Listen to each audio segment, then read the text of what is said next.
xibaar yi gën a fës ci internet bi tey ñu wax ci ànd ak Fatimata Bintou Ba xaritu internet ci Fatima maa ngi lay nuyu di la dalal ci plateau bi. maa ngi lay fay Sophia Ba maa ngi nuyu suñu mbokku téléspectateur ak internet ci ITV yi. alors Fatima tey ñoo waxtaanee ñaari sorties yi nga xamante ni am nañu solo bu baax ça fait la une de l'actualité gis nañ ko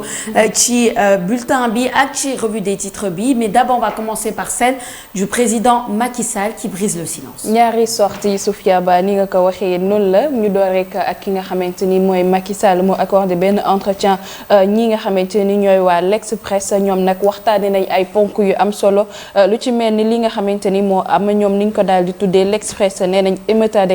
guerre en Ukraine Poutine France Afrique ni nga xamante ni lépp lu ñu daal di waxtaanee kii di Macky Sall du njiitu réew mu Sénégal moom nag am na ci loo xamante ni wax na ko maanaam li nga xamante ni boobu ba léegi ñu ngi ciy wax wàllum troisième mandat bi nee nañ il n'exclut pas de se porter candidat à un troisième mandat bu février 2024 bi de leneen loo xamante ni maanaam gën na fës ci entretien boobu waa Presse Sénégal ñëw nañ ci ak détails yu yaatu Sénégal ce qu'il faut retenir de l'entretien de Macky Sall à l'Express Macky Sall li mu daal di xamle mu ne avant de soumettre li nga xamante ni mooy choix wam maanaam lu jëmoon ci wàllum référendum bi mu ne nous avons consulté li nga xamante ni mooy le Conseil constitutionnel ce dernier a estimé que mon premier mandat mi njëkkoon était intangible mu ne donc qu'il est hors de question hors de portée plutôt de la réforme li nga xamante ni mooy question référendum bi ak lu jëm ci wàllum troisième mandat bi kii di Papineau gannaaw loolu nag moom li mu ci daal di déduire nee na lii moom leer na xaw nañ léegi fu mu jëm ak ñun maanaam wàllum troisième mandat bi keneen kuy wuyoo ci turu Amadou Ba nee na d'après le président Macky Sall si son principal opposant kii di Ousmane Sonko n'a pas été liquidé c'est parce que la démocratie au Sénégal ne permet pas des procédés yoo xamante ni extrajudiciaires un président peut-il s'exprimer ainsi Macky Sall moom nag waxaat na ci li nga xamante ni mooy taxawaayu Ousmane Sonko ak ñi nga xamante ni ñoom la ñu daal di mel kii di Mamadou Ismaïla nee na plus aucun doute kii di Macky Sall n'exclut pas même li nga xamante ni mooy wàllum troisième mandat maanaam 7 ans yi nga xamante ni écoulé woon na ñu jàpp ni que premier mandat bi bokk ci leneen loo xamante ni fës na ci ñëwaat na ci wàllum démocratie ak li nga xamante ni mooy Union africaine bi fi mu toogoon jamono ji mu jàll di joxe lenge yi lu yàggul lool waxaat na itam ci li nga xamante ni mooy gisewam ak Poutine ak yeneen yoo xamante ni ñëwaat na ci. oui alors cette sortie me rappelle la sortie d'il y a quelques mois bi nga xamante ni bon il ne s'était pas adressé aux journalistes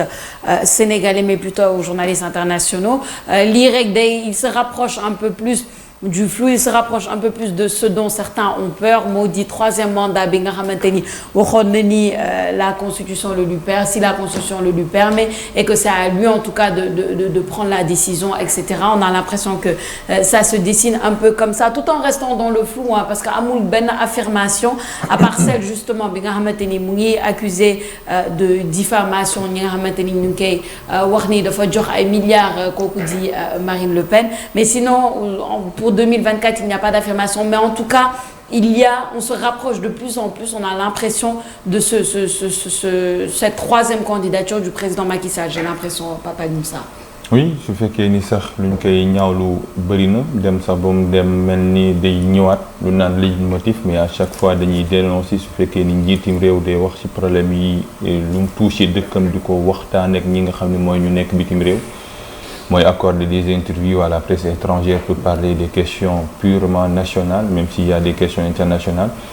ñi ngi woy di ko def mais dinañ woy di ko dénoncer parce que je pense pas que Macron dina wax waxi France di accorder des interviews aux journalistes sénégalais loolu lu njëkk la li ci topp mooy jamono ji lu bés bi le jour bindi rek Macky fonce amul benn affirmation bu leer mais ñëpp xam nañ ni mi ngi dox ci yoonu troisième mandat moom mu jàppee ko deuxième quinquennat parce que lu yees ci entretien bu mu defar ak quotidien l'Express mais moom dafa détaillé li nga xam ni moom la ko conseil constitutionnel wala lii nga xam ni mooy yoon dafa mel ni moom juriste la woon bi ñuy wax ak journal quotidien l'Express wax ni troisième candidature nekkul léegi problème juridique problème politique la lu ñu ci mën a jàpp mooy li nga xam ni mooy yoon moom may na ko mu def troisième candidature li ci des mooy débat politique loolu la jàpp xamuñu ba xam da koy fësal fii ak élection présidentielle di ñëw li ci des bëriwul waaye lu ñu gis maanaam les prémices les prémices mi ngi wane ni mi ngi jëm ci tànkum troisième mandat. Pourquoi les prémices? Non seulement le discours du président, mais le discours de son entourage. La veille gis nañ la sortie du premier ministre à Kaolack lors du meeting à Ndiafat mu wax président na gaaw wax ni na def troisième candidature parce que moom loolu lañ bëgg. Gis nañ ses partisans tamit ñu ko wax. Le seul boo xam ne si jël na benn prise de parole différente bi nga xam ni mooy Macky Sall bokk ci biir coalition Benno Bokk Yaakaar mooy Idrissa Seck. Il l'a fait d'une manière floue mais tout le monde comprenait son message lors du conseil des ministres décentralisé à Thiès. Maintenant su fekkee ni moom dafa wax ni c'est pas une question juridique réglé nañ ko ba pare c'est une question politique, autrement dit la décision lui appartient. te lu naan li xeeñ ci mi ngi xeeñ ci affaire troisième candidature. Opposition bi jug nañ ne du def troisième candidature ñi ngi jëm vers une impasse politique boo xam ne si forcément dina am confrontation te tàmbali na ko mooy la question de la troisième candidature. Moi je le dis, je le raffirme et je l'affiche. La question de la troisième candidature c'est pas une question juridique, c'est une question morale au fait. Question morale nit su waxee ni ñaari mandat lay def ñaari mandat ngay def. C'est pas des questions de constitution, de texte. C'est une question tout simplement morale. C'est pas une question légale ou de loi. On peut se perdre, nous ne sommes pas des juristes. Et je pense que c'est une question morale. Chaque troisième mandat étouffe une respiration démocratique. On ne peut pas être contre la troisième candidature d'Abdoulaye Wade en 2011, être pour la candidature de Macky Sall en 2023. Loolu la ñuy woowee une incohérence dans l'argumentation. Et malheureusement, on va vers su fekkee ni la tendance se précise, si les prémices, on ne sait pas ce que demain sera fait, mais su fekkee ni ces prémices lii mi ngi préciser wu forcément dina am un affrontement. Xamuñu lan moo ci découlé. En tout cas, la question des troisième candidature, troisième mandat def na ay jéyee ci dëkk yu ñu wër. Le plus on se rapproche, le plus comme ni nga koy waxee cin bi di xeeñ, on a l'impression que les discours sont de plus en plus favorables à ça du côté du pouvoir. Bon, du côté du pouvoir, on le sait, on a reçu plusieurs partisans wala ñi nga xamante ne ñoo bokk ci Benno Bokk Yaakaar. Ñoom leur discours il est clair. Ñoom dañ leen wax ni carrément leur candidat pour 2024 c'est le président Macky Sall. Lui en tant que tel, c'est le deuxième discours qu'il donne. Ñu ngi koy ñaawlu loolu moom yàgg nañ ko ñaawlu le fait que mu adressé ou en premier à la presse étrangère pour une question nationale. Ça, c'est une chose. Je pense que jusqu'à présent, la presse sénégalaise continuera et ça n'a pas commencé avec Macky Sall. Ça a commencé du temps de Senghor, Beter. On a toujours cette problématique-là. Ça, c'est une chose. L'autre chose, c'est que oui, je suis d'accord quand on dit que la question, elle est d'abord morale. Avant ça, nous dougouti juridique. Parce que aussi, quand on dit que la question juridique est gérée, il faudrait demander à des juristes, il faudrait demander à ceux qui sont habilités pour voir est-ce que juridiquement, voilà, il n'y a pas problème à ce niveau-là. Elle est d'abord morale pour moi, comme tu dis, Papa Nissa, avant d'être juridique, avant d'être politique. Parce que, voilà, il y a des choses qu'on n'oublie pas, même si on a tendance à dire que le Sénégal a la mémoire courte, que l'homme, en général, a la mémoire courte, encore plus le Sénégal. Mais on se rappelle, comme hier de 2011, on se rappelle de Limoumouna Diour, on se rappelle de... Il y a quelques jours, la semaine dernière, le 16 mars, ce genre de tension politique, qu'est-ce que ça peut amener, ce genre de, voilà, d'opposition politique très forte, qu'est-ce que ça peut amener dans le pays. On espère que ce ne sera pas le cas, mais bon, la course à 2024 s'annonce très rude et février 2024 s'annonce encore plus rude, Fatima. dalay fàttali un peu li nga xamante ni mooy discours Ablaye Wade ba mu fi toogee maanaam li nga xamante ni mu ngi ko doon wax maa waxoon waxeet te ñu jàpp jamono jooju ñi nga xamante ni ñoo fi nekk c'est-à-dire ñoom Macky Sall bokk na ci ñoo xamante ni ñoo gën a xeex lii di troisième mandat bi. Macky Sall boo ko dégloo jamono ji looy mel ni wala dafa mel ni yoon may na ko c'est-à-dire constitution bi may na ko mu présenté waat waaye moom toogoon na fi wax ni que moom ñaari mandat lay def ba dem wàññi li nga xamante ni ñu yóbbu ñu ci référendum. Donc li ñuy wax question morale bi day ñëwaat posé wu léegi nag lan mooy enjeu yi c'est-à-dire gis nañ ni troisième mandat bi nekk na loom souvent day soulever débat te day yee fitna. Donc à un moment ñoom est-ce que politiciens yi duñu posé wu question xool intérêt population bi fan la nekk bu fekkee question troisième mandat bi am na yenn yoo xamante ni daka nar a jur Sophia. Oui, c'est ça, l'intérêt des populations. Soyons pour le Sénégal. Am na ñuy wax avant d'être pour tel ou tel parti tel ou tel côté soyons d'abord pour le Sénégal et oui on aimerait bien que suñu homme politique bi xool l'intérêt d'abord général balaa ñuy xool peut-être leur envie je dirais même pas intérêt personnel mais je dirais plutôt leur ambition personnelle ak seen bëgg-bëgg personnel je pense que quand on se dit leader leader d'un pays on doit avoir la capacité de voir tout ça est-ce que c'est dans l'intérêt peut-être que tamit am na ñoo xamante ni dañuy jàpp que cette troisième candidature est dans l'intérêt général je ne sais pas mais je pense il doit y avoir évaluation quand on est dirigeant quand on veut être appelé à être dirigeant de l'intérêt général avant toute chose. Je pense que loolu moo repris mais maintenant après les calculs peuvent être différents d'un côté ou de l'autre mais voilà ça dépend mi ngi noonu on continue avec les sorties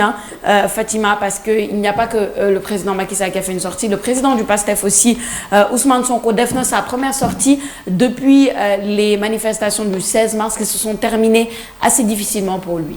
Jeudi 16 mars bi ñu génn boobu ba léegi ki nga xamante ni mooy Ousmane Sonko daal di ñu koy dégg démb nag wala temps yi yëpp yaa ngi gis ñi nga xamante ni ñooy militant wala ay soppewam ñu ngi noon xool di xool fan la nekk moom nag démb ci guddi ci page am ci la daal di annoncé que dina amal ab déclaration gannaaw déclaration yi ñëwaat na ci yu bëri yoo xamante ni ñu ngi ko doon wax wàllum évacuation sanitaire nga xamante ni ñenn ñoo xamante ñu ngi nekk ci opposition bi wax nañ ko ak leneen loo xamante ni ñu ngi koy gis ci réseau yi wax na sax ci kàddu ba tontonte yi ak arrestation yi nga xamante ni ñu ngi am te ñu ngi koy basé woo ci réseau yi am na benn extrait boo xamante ni dañ koy seetaan ñëwaat fii ci plateau bi. ñu xool extrait bi ñëwaat. bu dee ñoom jàpp nañ ni laaj na loolu dinañ ko xool waaye tembe fi ñu toll nii loolu du farata ci ñun du farata ci ñun fii lekk rek ñi ngi mën a faju fii ci biir réew mi li ñu mënul def fii mooy analyse yi nga xam ne amuñu jumtukaay yi yónnee nañ ko bitim réew ba xam produit yooyu lan la buñ ko xamee it liñ ci war a def ci wàllu wér-gu-yaram ak ci wàllu yoon dinañ ko def ba mat sëkk moo tax xalaatuñu ni jamono ji jàmp na wala farata na pour ñu génn dégg nañ sax ñi féete ci nguur gi naan ay waxu évacuation sanitaire ba naan ay expertise ak contre expertise amaana ñoom évacuation sanitaire lu leen di arrangé la man de ci sama jëmm bopp sàkkuguma ko doxuma ko bokk na ci li tax mooy li ma njëkk a wax mooy fii léeg ñii nekk fii Sénégal yor paj mi ci wàllu biir ci wàllu bët ci wàllu xol ci wàllu poumon ak yeneen wàll ñi ngay def li ñuy def te média loolu la daal di xamle nee na kii nga xamante ni mooy Ousmane Sonko li mu wax ci vidéo bi nee na je ne quitterai pas le pays le combat se passe ici maanaam lépp fii lay xewee une déclaration boo xamante ni mu ngi ko def ci lalu hôpitalam ak perfusion bi jeudi ba tey kii di Ousmane Sonko nekk ci clinique boobule waa Seneweb ñëwaat nañ ci beneen ponk boo xamante ni moom ñëwaat na ci désobéissance civile li nga xamante ni loolu la daal di woote grève générale ak yeneen stratégie yoo xamante ni daal dinañ koy tëral pour wëyal li nga xamante ni mooy combat bi comme niñ koy daal di waxee kuy wuyoo ci turu Ami Collé moom nag ni mu daal di gisee li nga xamante ni mooy déclaration Ousmane Sonko bi nee na zéro faute amul lenn loo xamante ni mën nañ ko ci reprocher mu ne juste que moom doon na bëgg nga xamante ni li ñuy daal di wax mu ne maanaam souvent arrêté saccage yi ñuy def ginnaaw saccage yi nga xamante ni gis nañ ko ak mairie yi ñuy daal di tàq taal wala yeneen yoo xamante ni structures yi c'est-à-dire ay bus yoo xamante ni gis nañ ñu daal di koy taal ak yeneen yoo xamante ni lu ni mel kuy wuyoo ci turu Croc nee na les conseils du président Ousmane Sonko qui sonne la remobilisation des troupes maanaam ñu gën a daal di booloo waat su ko defee xeex bi ñu daal di koy wéyal Sophia Ba. Alors oui déclaration forte de Ousmane Sonko bu fekkente ni taxaw nga ne yow doo génn dëkk bi pour ñu faj la évidemment c'est une position qui se veut patriote on peut le comprendre que loolu bëggoon xamle Ousmane Sonko on voit Ousmane Sonko assez affaibli un Ousmane Sonko bi nga xamante ni voilà il montre un peu qu'il est affaibli il montre un peu qu'il a été atteint en tout cas physiquement ci lépp lu jëm ci les manifestations du 16 mars moi la question que je me pose c'est comment ça va se passer à partir de ce moment-là? Est-ce que, parce que le 30 mars, c'est la semaine prochaine, Inch'Allah, qu'est-ce qui va se passer en ce 30 mars? Non seulement pour Ousmane Sonko, pour ses avocats et pour la population sénégalaise. En fait, c'est ça. On a l'impression qu'on est un peu tenu comme ça devant nos écrans, devant un peu cette actualité-là. On ne sait pas ce qui va se passer. Bu fekkente ni Ousmane Sonko am na ay jafe-jafe sanitaire, c'est important qu'il se soigne. Je pense que c'est ça la priorité. C'est très important d'abord qu'il se soigne, ñu xam exactement lan moo ko dal. Et ça, on le dirait pour tout le monde. On sait que la santé n'a pas de prix. La santé, c'est la première chose importante. Sans la santé, tu ne peux rien faire. Tu ne peux mener aucun combat. Tu ne peux rien faire. Donc, je pense que loolu la ñu war a tal ba pare moom ak ñoo xamante ni il l'entoure, la santé d'abord d'Ousmane Sonko et le reste ensuite. À mon avis, c'est ça le plus important, Papa Moussa. waaw di ko ñaanal mu wér. comme ñu tëdd ñëpp ci l'hôpital bi. ndaxte yaakaar naa ni politique jaruta bañante ñëpp ay sénégalais lañ waaye lii lu muy wone rek mooy gatsa amul njëriñ affrontement amul njëriñ xeex amul njëriñ je le dis et je le répète parce que lii mooy conséquences yi amul njëriñ ci ñu ko sekk parce que kenn ñaanul Ousmane Sonko mu tëdd ci hôpital def déclaration muy Macky Sall wala ñu nekk ñeneen ñi kenn ñaanulu ko kenn ñaanulul ki nga xam ni xale bu ndaw 22 ans fee si Bignona génn àdduna ci li nga xam ni mooy ay manifestation xale bu kuy def classe terminale lii moo xewoon également ci mois de mars 14 ñaar génn nañ àdduna ci li nga xam ni mooy 16 mars mooy ku nekkoon Médina ak koo xam ni ci oto bi dëkk fii li yëpp kenn ñaanulu ko kenn parce que politique du adversité du haine du méchanceté politique genre concurrence la ci li nga xam ni mooy luy doxal réew mi kanam lii yëpp day wane ni limite manifestation violente limite expression bi nga xam ni mooy gatsa limite mortal combat limite face à face humain je pense que mën nañu gën a defaraat li nga xam ni mooy waxin bi defaraat toogin bi ci ëttum politique bi parce que ñu ngi wax rek ci acteurs politiques yi nga xam ni am na ay njeexital ci affrontement yi mais ci askan bi tamit am na ay nit ñoo xam ne si am nañ ay boutique ñoo fekk nañ leen ci ay ñoo xam ne si du leen wooyu sax ay militants mais des bandits dugg dévaliser sàcc ay portable dem seen yoon am na ay station service ñu toj gis nañ démb ñi nga xam ne moo ñu gérer station service def nañ conférence de presse am na sénégalais yoo xam ne si dañuy xëy suba ngir reer guddi mënuñoo dem ñu bloqué lii nga xam ne mooy éducation bi école yi tëj nañ leen tey ak suba grève totale puissance lii yëpp lu ko indi mooy wàllu politique bi mooy lu ñu naan otage la prise d'otage de la politique loolu day wane nii rek ni mën nañoo def politique autrement Macky Sall Ousmane Sonko Abdourahmane Diouf Bougane Gueye li nga xam ne mooy Barthélémy Dias tout le monde peut aspirer au pouvoir mais il y a la manière il y a la forme gatsa affrontement manifestation loolu fitna amul kenn ku ci gagner la meilleure façon de gagner une guerre c'est de l'éviter loolu la borom xam-xam yi wax la meilleure façon de gagner une guerre c'est de l'éviter je pense que ni ñoom war nañ see jàng ñu koy ñaanal mu jug ci fi nga xam ni mooy ci l'hôpital bi mu génn àggale lii nga xam ni mooy combat politique bi ñi ngi dem ci élection présidentielle ñi ngi dem ci procès 30 mars am nga laaj bi nga laaj mais c'est un renvoi exceptionnel audience exceptionnelle bu ñu joxee ñi nga xam ni mooy kàddu ñu seen borom màcc ci wàllum xam-xam nee na audience boobu mën na sax am ci huis clos donc ça dépend ci li nga xam ne mooy décision juge bi parce que renvoi bi dafa exceptionnel ndaxte bi mooy ñetteelu yoon ñu koy renvoyer le 30 mars waaye juge yi rek a xam waaye ñuy ñaanal ñi nga xam ne ñoo sekk acteur politique bi ne ñoom ñoo bokk mun ñoo fexe ba luñ bokk ñoo bokk même gaal te suñ jaar marloo ci kaw rek mu am ay njeexital ci suuf suñ juboo ci kaw waxuma juboo sous forme de consensus mooy manipulation ak corruption li nga xam ni mooy spirituel wala sentimental non mooy juboo ni lii nga xam ni mooy Sénégal ñoo ko bokk parce que manifestation affrontement gatsa lii rek lay indi ay xale yi dee ay leaders politiques yu nekk ci li nga xam ni mooy hôpital malheureusement bëgguñoo gis cette image là de la classe politique sénégalaise bëgguñoo gis un opposant bu toog ci lit d'hôpital affaibli loolu kenn bëgg ko gis mais les causes et les effets sont les mêmes, malheureusement. Les causes et les effets sont les mêmes à 200%. D'accord. Démb rek, on a reçu le professeur Songué Diouf qui nous a parlé de la différence entre une violence révolutionnaire à travers laquelle les pays et les régimes et les choses avancent et changent et une violence illégitime, une violence injustifiable bi nga xamante ni lii rek lay jur Donc quand on dit que ça ne sert à rien cette adversité-là, ce mortal combat entre guillemets, ce gatsa, voilà,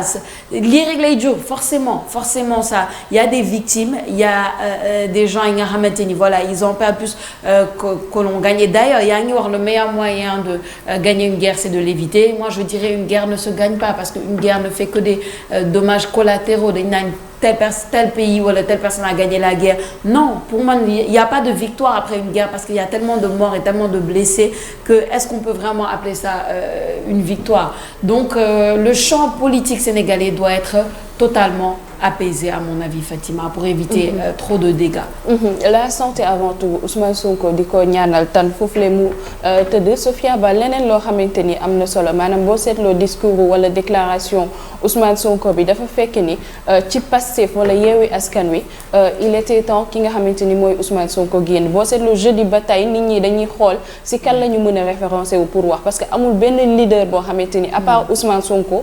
ñi topp ñi nga xamante ni mooy Pastef mën nañ wax ñu déglu ko. Donc booy suivre sax li nga xamante ni mooy réseau yi ñoom souvent dañ doon laajte est-ce que kii mu ngi si jàmm parce que daa mel ni seen biir ñoom déggoom soit mu nekk Pastef mu nekk Yewwi Askan Wi leneen loo xamante ni peut-être moom démb wax na ko ñu rafetlu ko maanaam li nga xamante ni mooy ndaw ñiy saaga ci réseau yi. Donc nee na leen saaga amul njëriñ parce que lenn rappelé na ko peut-être nit ñi dañuy jàpp ni man mën naa toog yore sama téléphone wala ma toog gannaaw sama ordinateur di saaga kenn du ma gis wala kenn du xam lan laay def. Expliqué na leen ko loo xamante ni peut-être sax de manière très simple tey nit ji boo toogee nga saaga def benn publication mën nañ la localiser ñëw jël si la. Donc nekk na loo xamante ni waruñoo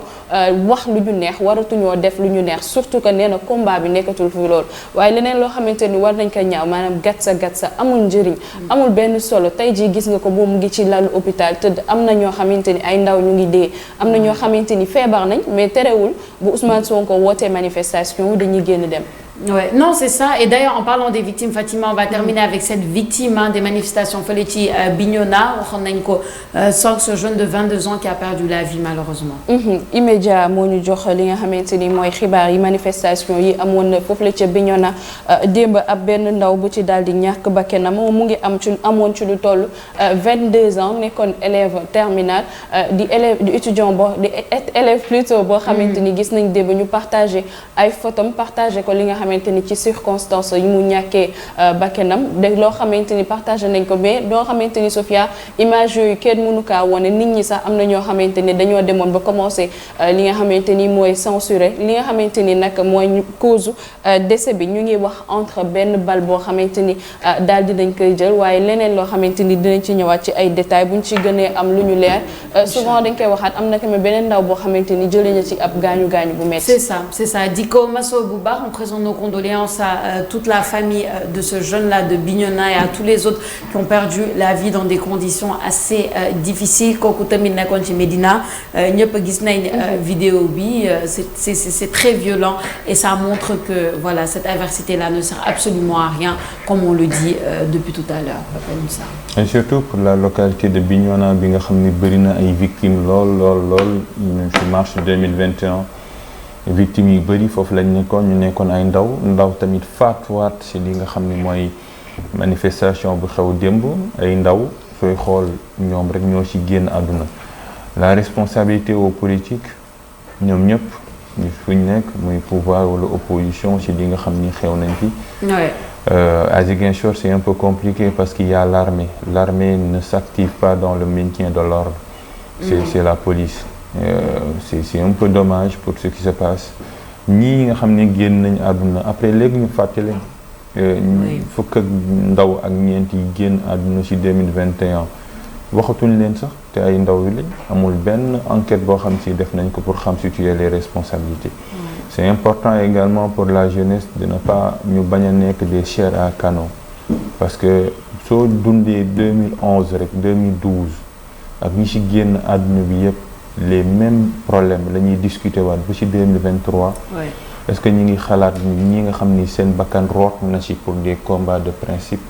aujourd'hui ñu faroon fii ñi ngi far fii ñi far fii ñi ngi far fii illustration la plus parfaite mooy Mimi ak Ousmane Sonko ba ñuy nuyoo. Donc c'est important de décrypter le message politique. Il y a les divergences politiques médiatiques mën ngaa invité ñaari politique ci média ñu waxante lu leen neex suñ génnee dañuy reetaan waxtaan soo moytuwul sax ñu dem lekkandoo ci même restaurant bi mais kuy seetaan suñ ne fin de l'émission rek day yaakaar ni ñaar ñii dañoo bañante fekk ni dañoo taal caméra yi rek ñu sol ay masques de jouer le rôle d'un politique. C'est important de décrypter le message des politiques. C'est pas que ce qu'ils disent loolu la ñuy def. Je n'ai jamais entendu depuis l'histoire politique sénégalaise benn politicien la ñu rey benn à Thiès je pense Demba Diop. Musuma gis benn doomu politique muy pouvoir ba ci opposition bi ñu faat ko ci ay manifestations. Je ne l'ai jamais vu. ñi ci gaañu ñëpp doomi jàmbur la seen doom peut-être ils vont à l'école ils sont à l'extérieur donc décrypter le message politique c'est important. Oui. Parce que dara gënul jarul sa bakkan di rot amul lu ko jar ci ñun réew amul. Et je pense également il faut faire la lumière quand quelqu'un décède dans un pays il faut que mu am l'enquête ngir wane lan moo ko rey waruñoo yem rek ci autopsie après ñu ñaanal ko déedéet dañu war a xool la lumière et ça commence à faire des morts on compte des morts chaque manifestation malheureusement. On compte des morts, on continue à les compter et ça continue et il n'y a pas forcément de responsables. Ça fait depuis 2 ans qu'on parle des 14 morts de mars 2021 et depuis mars 2021 on a eu le 10 juin 2022 il y a eu des morts. Là le 16 mars 2023 encore un autre mort.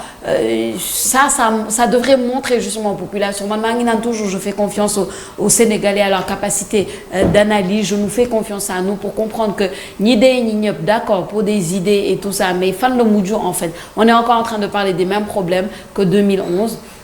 il faut à un moment donné qu'on trouve d'autres stratégies di ko masawu bu baax a baax di masawu toute la commune de